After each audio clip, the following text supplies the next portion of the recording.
आज की हमारी क्लास एचडीपी फर्स्ट ईयर के लिए इंट्रोडक्टरी वेटरनरी एनाटॉमी की है और एनाटॉमी के अंतर्गत अपन पढ़ रहे थे गाय के अगले पैर की अस्थियां। और अगले पैर की अस्थियों में अपन ने scapula, humerus, radius ulna, carpal और मेटाकार्पल अस्थियों के बारे में पढ़ लिया था। आज अपन पढ़ेंगे डिजिट या फैलेंजेस के बारे में कि डिजिट या फैलेंजेस क्या है, यानी जो पशु का खुर होता है वो खुर कौन सी अस्थि से बना हुआ होता है और उस अस्थि का क्या नाम है। तो डिजिट या फैलेंजेस की संरचना है जो कुछ इस प्रकार होती है। सबसे पहले गाय के अगले पैर में ऊपर की अस्थि होती है, वो है स्कैपुला। उसके बाद ह्यूमरस, रेडियस अल्ना, कार्पल और ये आपकी मेटाकार्पल। ये मेटाकार्पल अस्थियां हैं जो मेटाकार्पल अस्थि के दूरस्थ सिरे पे कॉन्डाइल और एपिकॉन्डाइल पाए जाते थे। वो कॉन्डाइल और एपिकॉन्डाइल फर्स्ट फेलिक्स से आकर जुड़ते हैं। ये जो मेटाकार्पल अस्थि होती है, इस मेटाकार्पल अस्थि के डिस्टल एंड और फर्स्ट फेलिक्स के प्रोक्सिमल एंड के बीच में प्रत्येक डिजिट में दो क्या पाई जाती है, सीसामोइड बोन पाई जाती है। तो अब अपन बात करते हैं डिजिट या फैलेंजेज की। तो गाय के प्रत्येक पैर में दो डिजिट पाई जाती है, एक ये हो गई और एक ये। डिजिट की संख्या कितनी होती है? दो। यानी गाय के अगले पैर में, प्रत्येक पैर में दो डिजिट पाई जाती है और प्रत्येक डिजिट में तीन फैलिंग्स पाई जाती है। फर्स्ट फैलिंग्स ये वाली, ये सेकंड फैलिंग्स और ये थर्ड फैलिंग्स। थर्ड फैलिंग्स है गाय की जो खुर का निर्माण करती है। फर्स्ट फैलिंग्स और मेटाकार्पल अस्थि के बीच में दो प्रोक्सिमल सीसामोइड बोन पाई जाती है। ये दिखती है आपको। गाय के प्रत्येक पैर में दो डिजिट होती है।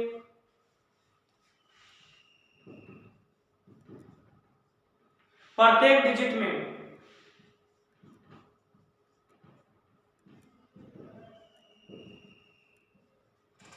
तीन क्या पाई जाती है? फैलिंग्स पाई जाती है।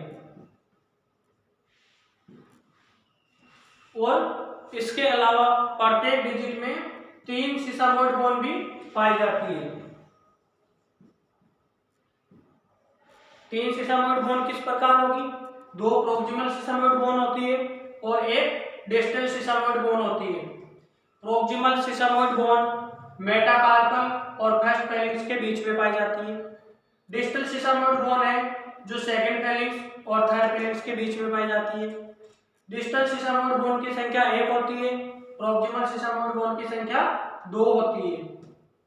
तो इस प्रकार गाय के प्रत्येक पैर में दो डिजिट होती है, प्रत्येक डिजिट में तीन फैलिंग्स होती है और प्रत्येक डिजिट में तीन सीसामोइड बोन पाई जाती है। तो इस प्रकार गाय की दोनों डिजिट में कितनी सीसामोइड बोन होगी? 6। 6 तो फैलिंग्स होती है और 6 सीसामोइड बोन होती है। ये डायग्राम आपके कुछ इस प्रकार है। इसके अलावा मैं इसके बारे में आपको एक एक पॉइंट लिखवा रहा हूं। सबसे पहले आपको डायग्राम पता होना चाहिए। सीधा सीधा पूछा जाता है कि गाय की फैलिंग्स या डिजिट को सचित्र समझाइए या सचित्र वर्णन कीजिए, तो उसमें आपको ये डायग्राम बनाना है कि ये फर्स्ट फैलिंग्स है, ये सेकंड फैलिंग्स है, थर्ड फैलिंग्स है, ये प्रोक्सिमल सीसामोइड बोन है, ये डिस्टल सीसामोइड बोन है और ये जो थर्ड फैलिंग्स है वो खुर का निर्माण करती है।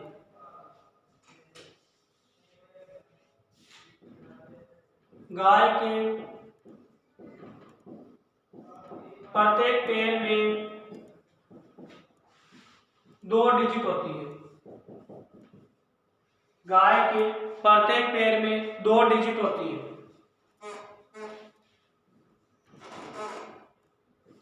प्रत्येक डिजिट्स में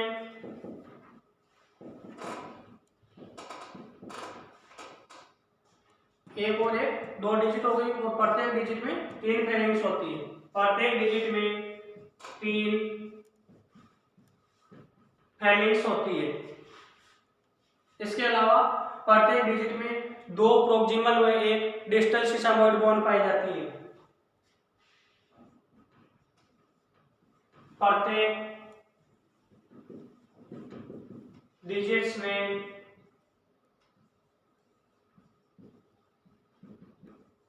3 सिसामोइड बोन पाई जाती है। 2 प्रॉक्सिमल सिसामोइड बोन व 1 डिस्टल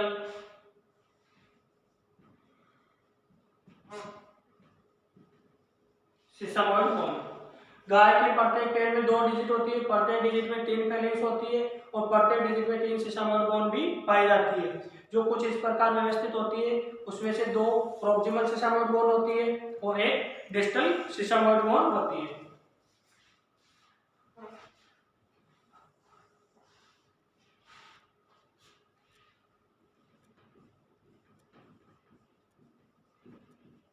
थर्ड फेलिंग्स गाय के खुर का निर्माण करती है। थर्ड फेलिंग्स गाय के खुर का निर्माण करती है।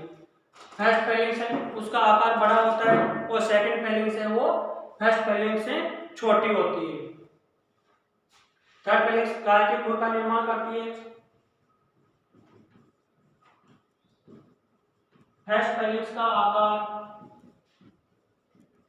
बड़ा होता है तथा सेकंड फेलिंग्स